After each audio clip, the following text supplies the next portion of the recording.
guys, Kashira here. Welcome back to my channel. In today's video, we are talking about personal branding. Personal branding has always been super important, but even today, it is now even more important. And so if you're wanting to know how to define your personal brand and how to showcase it effectively online to get the opportunities that you desire, make sure you stay tuned to this video.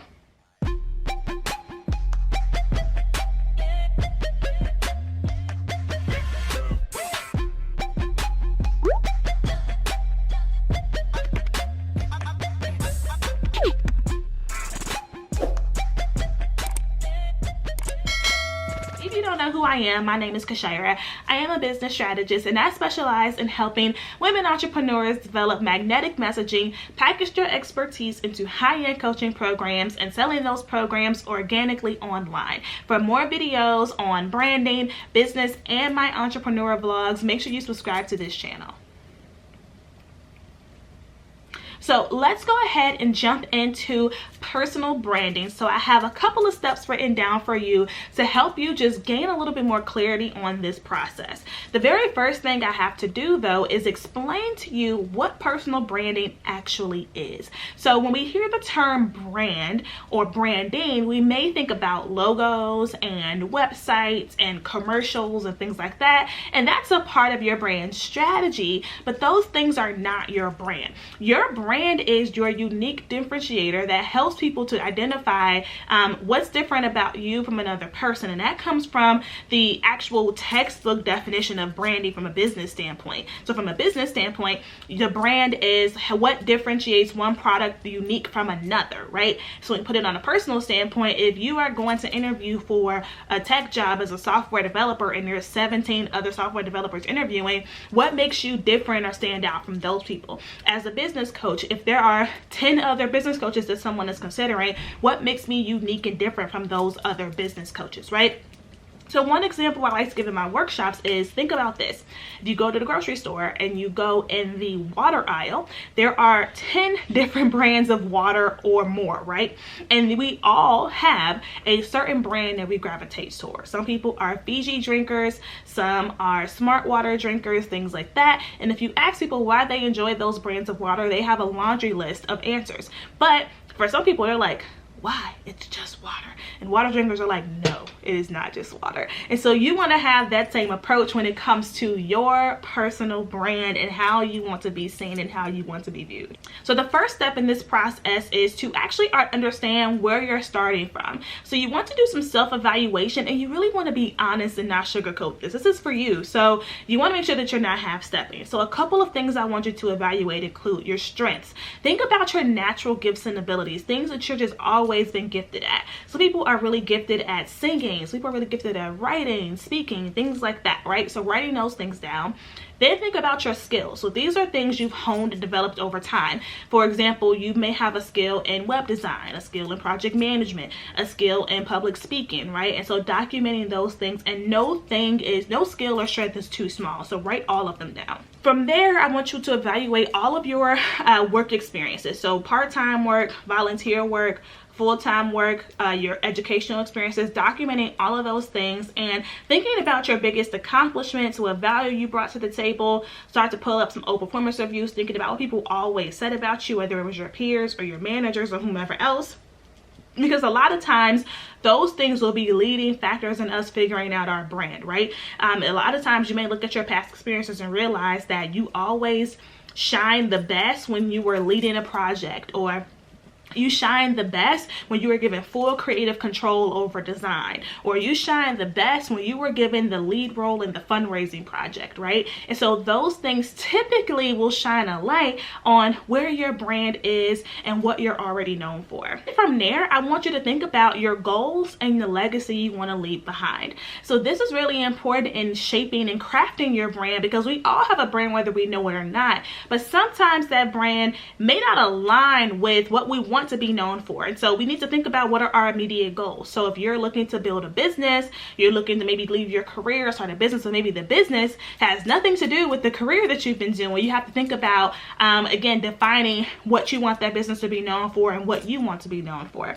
Then from there, thinking about the legacy you want to leave. So when it's all said and done, right, and you leave this world, what do you want people to say about you? What do you want people to say about the work that you did and the results you were able to bring and how you made them feel? And documenting that, because sometimes, especially in this digital world, we go after these goals and these dreams, but they aren't really ours. They're like borrowed dreams. Here's an example.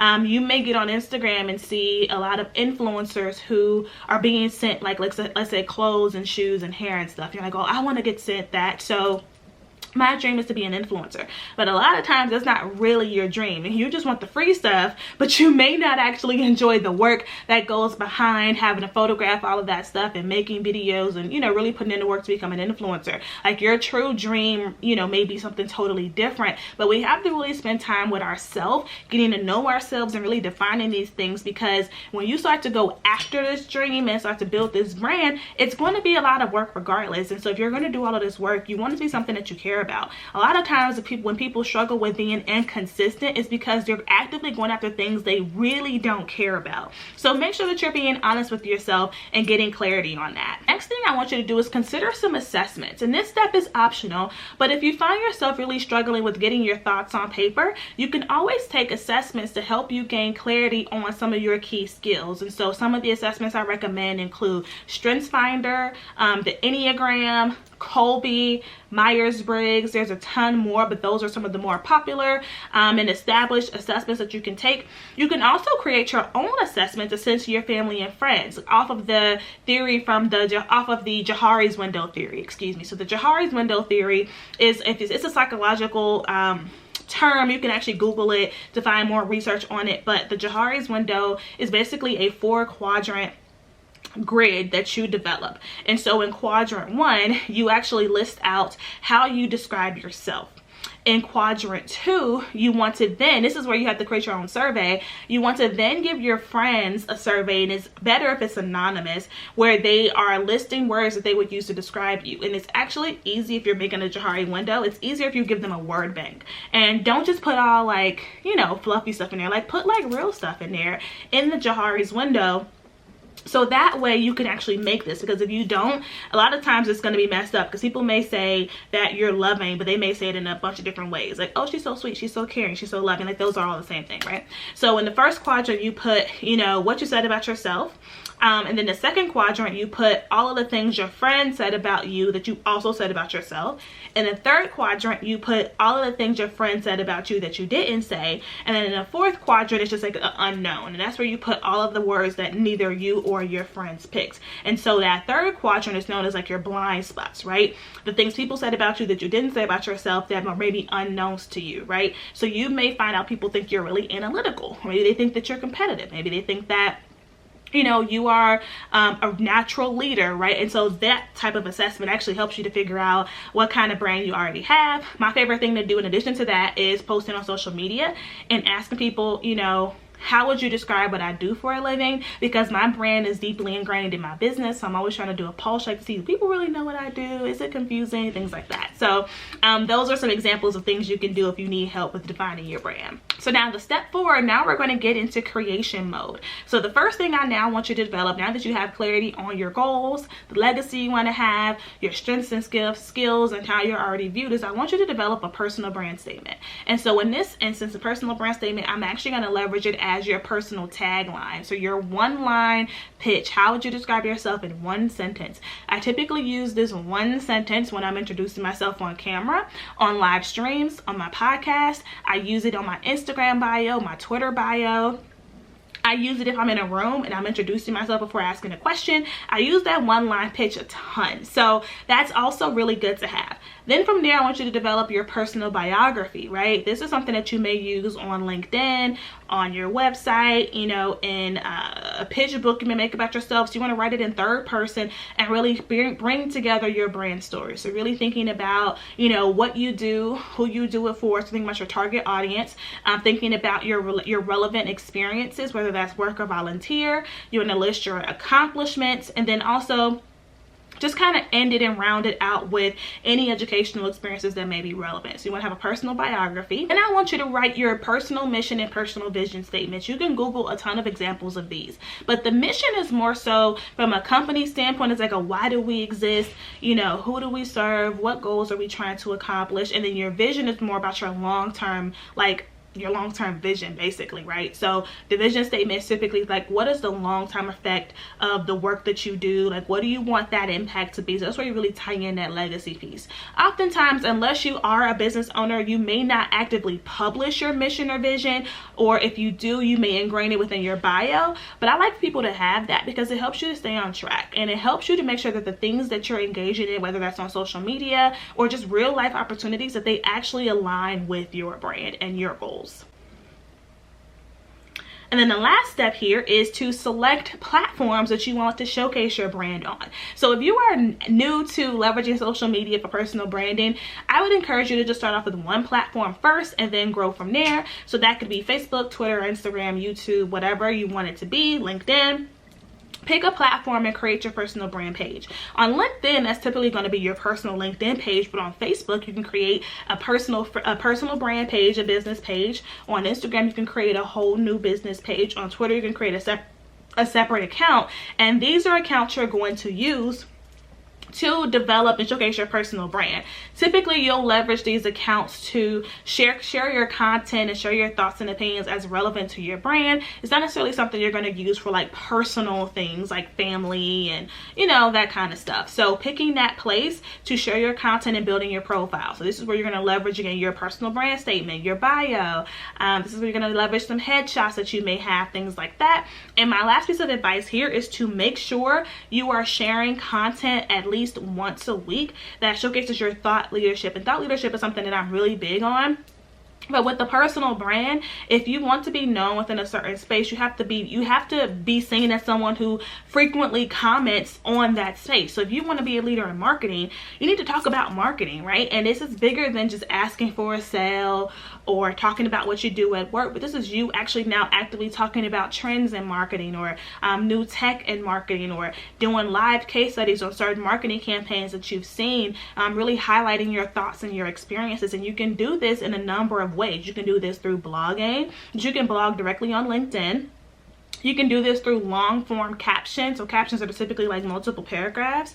You can do this through live streaming, through pre-recorded videos that you share on Instagram TV or Facebook or even here on YouTube. And you can also do this through podcasting. And the cool thing about podcasting and video, whether it's live or pre-recorded, is that you can take that content and you can chop it up, right? So you can share 1-minute snippets of your podcast on Twitter, Instagram, Facebook. You can share, 30-second clips of your videos on Facebook, Twitter, Instagram, LinkedIn, right? So you can repurpose and share these pieces of content out, either again on that one platform that you're using to just direct people to that content, or if you decide to grow and expand into other channels, you can leverage those channels to get people to that content. So one misconception is when you create content, let's say it's a YouTube video, you can only share it one time. Huge misconception. I would encourage you to share that YouTube video multiple times, but the way to make it interesting is maybe the first time you upload a video, you simply just share the link in the title and a little bit about it, but maybe the next 2 to 3 times you share, again, 30-second clips or 1-minute clips from that video and include the URL and say, hey, to see the full video or for more content like this, go and watch. So thought leadership content is going to be the way to go for you. I want you to tell me down in the description box, what's your personal favorite platform to consume content? So not necessarily post, because everyone may not be posting yet, but what's your favorite platform for consuming content? I actually prefer podcast for educational content, and I prefer YouTube for how-to type of content. So that's my personal favorite. Sound off in the comments and let me know. Before I wrap up our video, I do want to share with you just a couple of other tools you may want to have in your personal brand toolkit as you decide to grow and take your brand a little bit more seriously in the present day and age. These are things that, they're not required to start right away, but as you build up your brand, you'll want to incorporate these things. But before I get into that, I want to let you know that I do have a tool for you linked down in the description box. One of the additional tools I want you to have in your toolkit is an email list. Again, personal brands can still have email lists. You don't have to be a full-fledged business owner to have one. In fact, think about a lot of authors you know. A lot of authors, especially in the business world, they typically are doing like freelance consulting, and then they write a book every couple of years, and so they have email list, right? And so that may be your goal. Your goal may be to keep your job and publish a book or get speaking engagements, or maybe you don't want to have a full-fledged like business, but you want to do freelance stuff. You know, having an email list will still help with that. And so I have a freebie link down in the description box for you called How to Attract Your First 1,000 Email Subscribers. It's completely free to download. Make sure you check it out, and then of course let me know what you think once you grab it. So we talked about the email list. Let's get into just a couple of other tools. So one that I mentioned earlier is headshots. I recommend getting professional headshots at least once a year just to keep them up and make sure that they, you know, reflect how you look, because as someone who books speakers for events a lot, I always get complaints like, oh my gosh, my headshot is not, you know, it's so old, it doesn't look me anymore. So to avoid that, just get new headshots, and they can be personality shots. They don't have to be boring in front of a white background. You can do lifestyle shots, but just make sure if you're doing the lifestyle shoot, you at least get a shot of you like dead on, at least from the waist up, and then get a shoulders up, and then get a couple of profile shots like from the side. Okay, because those are typical headshots. You know, I always make sure my photographer gets those no matter what shoot I am doing. Something else that you may need is a personal website. You do not have to have the website up and running before you do the email list, and you can build a personal website on so many different platforms present day: Squarespace, Shopify, Wix. There's so many different platforms, but you can find templates for personal brand websites online as well. And then the last thing, of course, is a LinkedIn profile. If you're not on LinkedIn, I would highly encourage you to get on it. Even if you are an entrepreneur, LinkedIn is still amazing. I, in fact, do get clients for my business from LinkedIn, so that's another one that I would recommend for you. I hope you enjoyed this video. If you learned something, make sure to give it a big thumbs up. Leave a comment down below, and if you're not already subscribed, girl, what you waiting on? Subscribe to this channel, and I'll talk to you in the next video. Bye.